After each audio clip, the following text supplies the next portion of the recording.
Hausawi 10 ga watan 10 na kowace shekara domin farin cikin Hausawa da taya juna murna a lambun shaƙatawa mai furanni, wanda iyalai, mata da miji, saurayi da budurwa masu son aure da yara masu hankali, wanda za a taru a yi zumunci, a yi faɗakar da juna, a ilmantar da juna,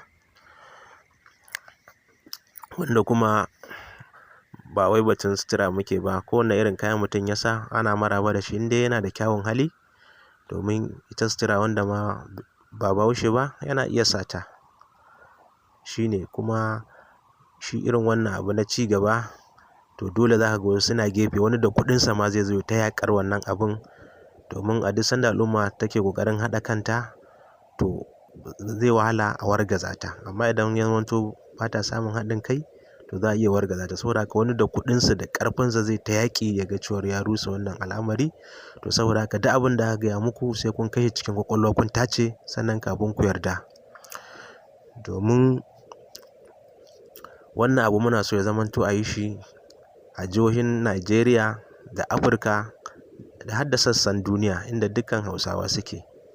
Domin Hausawanmu ma da ke ƙasar Canada sun yi maraba da jin wannan al'amari, wanda sun san ci gaba ne na dukkan Bahaushe.